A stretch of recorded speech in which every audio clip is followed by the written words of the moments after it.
俄罗斯与乌克兰那边已经干仗快半年了，这俩作战方式也已经完全回归传统炮战，作战方式越来越落后了，也不知道是不是高精尖装备用完了。不仅如此，双方不仅在战场上互相炮击，在自己阵营媒体上也是开启嘴炮模式，炫耀着战绩。只是不知道你们发现了没，全世界的人们也都进入了审美疲劳，听起来他们的每日战果已经毫无波澜了。恰在此时，一个最佳的抢戏者出现了，一下子吸引了众人的目光。要说欧洲国家里面哪个最恨俄罗斯，答案毫无疑问是波兰。这两个国家之间的爱恨情仇真是可歌可泣。火力军之前也在频道讲过他们的渊源，感兴趣的朋友可以自行从频道搜索观赏。也正因为双方有了深仇大恨，所以在俄罗斯入侵乌克兰开始，波兰就奔走各方，拉人头拉赞助，帮助乌克兰对抗俄罗斯。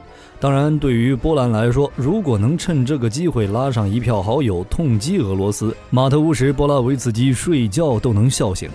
如今波兰终于等到报仇雪恨的机会了。前段时间，泽连斯基正式提交了一份新法案，要求给予波兰人特殊地位。例如，波兰人在乌克兰境内拥有与乌民众相同的地位与权利。用波兰总统的话来说，那就是两国将成为一家人，不再存在国界。如今这项法案已经获得通过，允许波兰人在乌克兰享受特殊地位。除了能够在这边合法居留1年以外，还给予了大量生活福利，跟本地居民几乎没两样，甚至还可能因为波兰人的身份获得优待。这让火力军想到了以前的法租界、英租界。单凭波兰人可以在乌克兰长期居留这一点，就已经可以让波兰拥有很大的操作空间了，甚至可以让波兰士兵以平民身份进入乌克兰，经过一段时间的操作，就可以让大量士兵通过化整为零的方式在乌克兰扎根。而且波兰与乌克兰在军事方面的合作也有很多。北约援助乌克兰的军事装备大部分都是先送到波兰的军事基地，然后再运到乌克兰。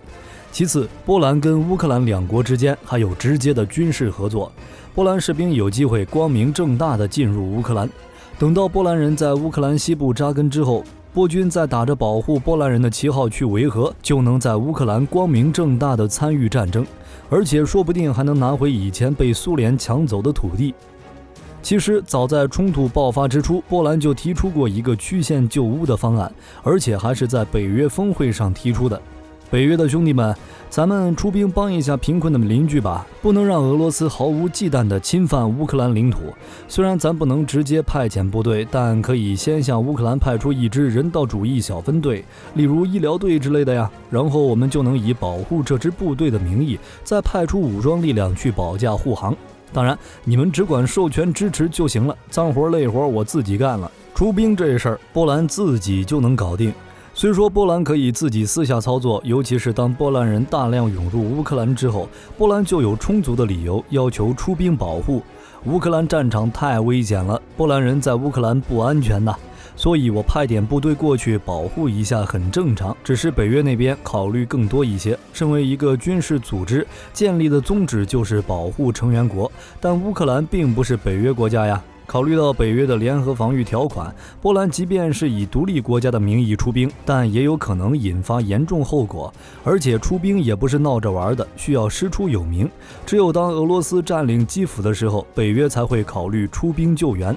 将波兰正规军引入乌克兰。这种情况下，波兰军队将到达赫梅利尼茨基，以阻止俄罗斯向西的进一步推进。所以综合考虑之下，北约各国并没有同意这项提议，因为还没有到不可挽回的地步。所以说，只有北约各国同意的情况下，波兰才会出兵，要不然在乌克兰战场上被打了，北约也难以援手，甚至还会在国际上落入下风。如今随着新法案的通过，这件事给了波兰很大的操作空间。波兰与乌克兰两国之间的一些秘密沟通中的一部分也被公开。除了赋予波兰人特殊权利以外，秘密协议中还有一部分，那就是泽连斯基同意波兰2万大军进入乌克兰西部，因为泽连斯基非常需要这个，可以让他将西部地区的3万乌克兰正规军与20万乌军转移到东部战线，组织一场长期反攻。但其实波兰向西进入乌西地区并不只是为了对抗俄罗斯，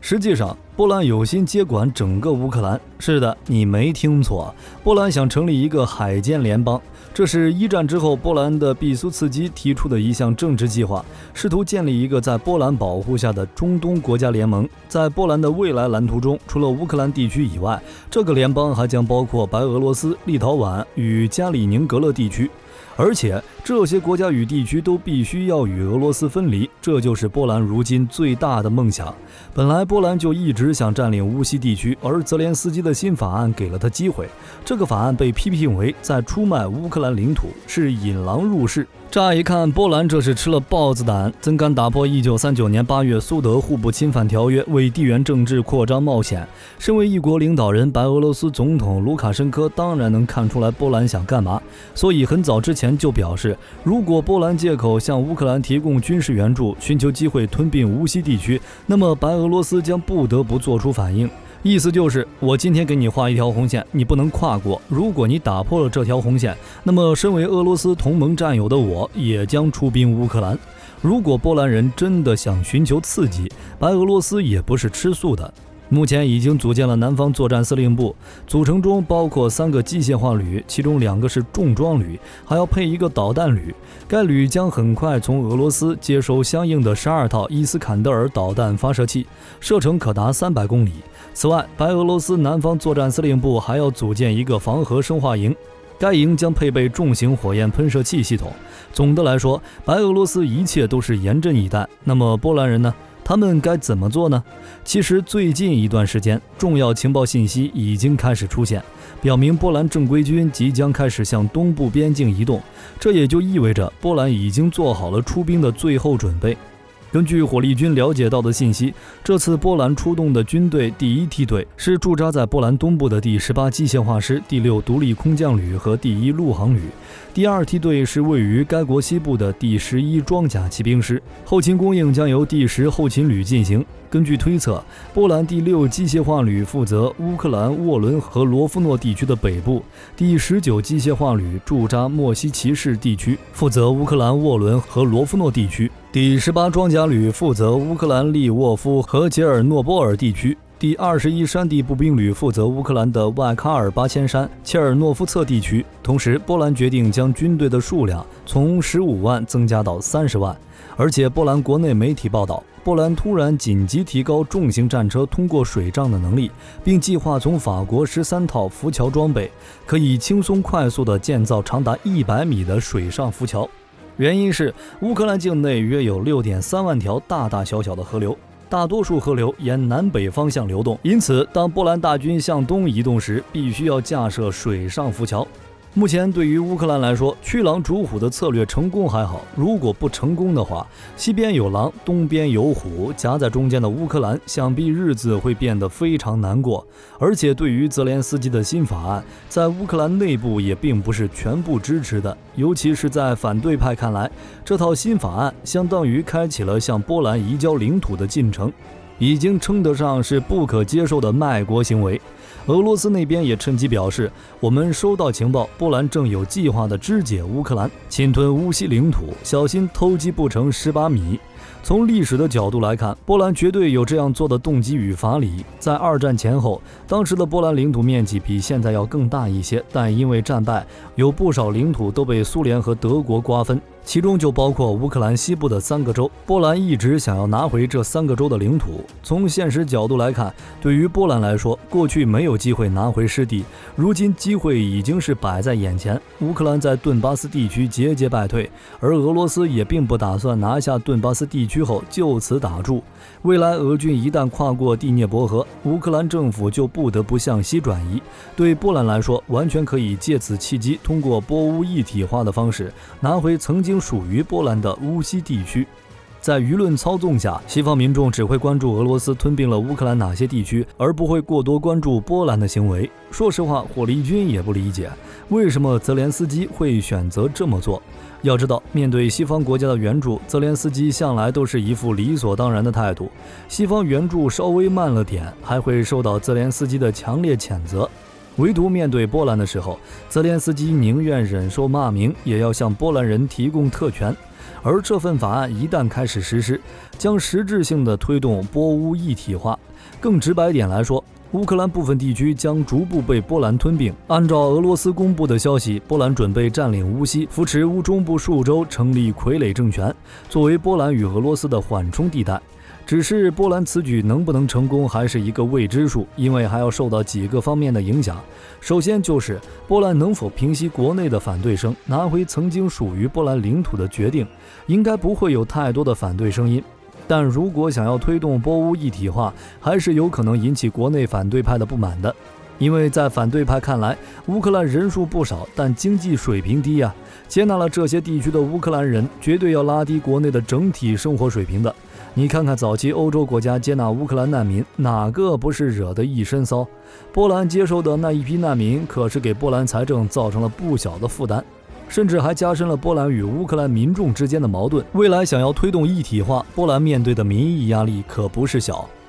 不过目前来看，波兰不仅能压制住国内反对声，还能用民粹思想和舆论宣传，获得了很大一部分民意的支持。其次就是美国能不能同意。北约可是以美国为首，尤其是中欧与东欧。波兰作为东欧国家的医院，如果得不到美国的支持，火力军估计很难实现占领乌西地区的目标。所以波兰想要吞下乌西地区，就必须得到美国的默许。当然，美国也有把波兰当成对抗俄罗斯的第二步棋。一旦乌克兰顶不住了，为了避免乌克兰被俄罗斯吞并，同时也避免北约东扩的势头被斩断，波兰可能会以某种形式出兵参战。之所以这样说，还是因为波兰是北约成员国，它一旦正大光明参战，将会触发北约集体防御条款，到那个时候就是北约与俄罗斯的直接对抗了，而这显然不符合欧洲的战略。最后一点就是乌克兰能不能同意，民众能不能同意，是重回苏联大家庭，还是寻求庇护继续对抗，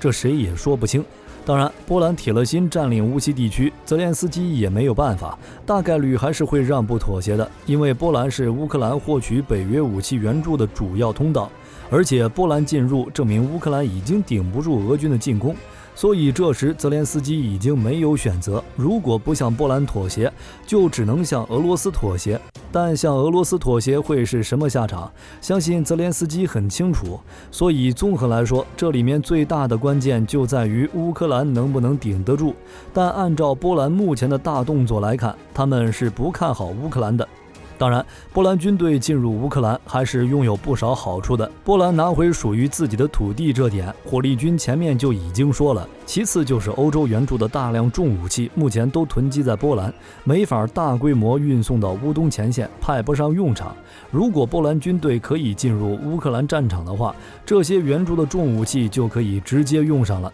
再加上波兰士兵非常熟悉欧洲武器的操作，战斗力会更加强。然后就是如果俄罗斯胜利了，占领乌克兰全境，那么俄罗斯就会直接与北约接壤。你想想，俄罗斯开战的理由是什么？北约快到家门口了，普京为了不让这种事发生才进攻乌克兰的。若是波兰占领了乌西地区，而且战火在乌克兰，至少在表面上，俄罗斯没有与北约开战，对北约来说，战争风险还属于可控状态。只是这还没完，还有一个国家可能会参与这个乱局，那就是匈牙利。目前，匈牙利外交部已经表示，为了应对乌克兰局势，保护生活在乌克兰的匈牙利民众，我们已经进入战争状态，并随时做好军事行动。在很长一段时间内，匈牙利与乌克兰在外交方面产生许多摩擦。乌克兰认为匈牙利企图将乌西领土分裂出去。为了表示严重抗议，泽连斯基不断向西方国家告状。然而，随着波兰企图的逐渐曝光，北约支援力度的逐步减少，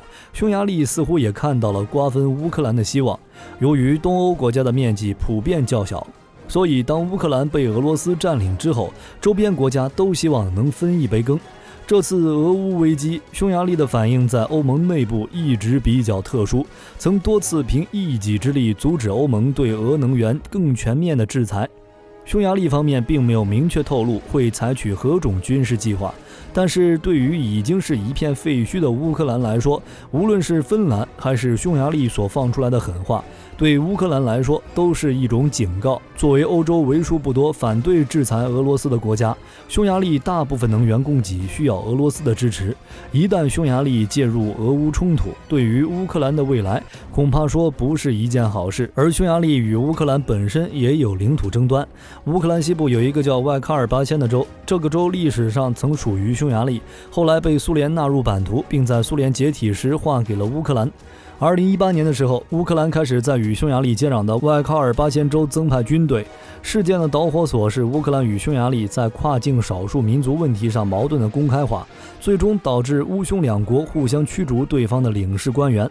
俄乌战争开始后，匈牙利作为北约成员国，一直对援助乌克兰很不情愿，而乌克兰也一直指责匈牙利对乌克兰领土有野心。现在乌克兰战争如火如荼，一旦波兰真的动手，难保不会引起连锁反应。要是罗马尼亚再借口支持摩尔多瓦恢复德佐而吞了摩尔多瓦，或者捷克也在乌克兰掺和一脚，到时候乌克兰才真的是四面楚歌。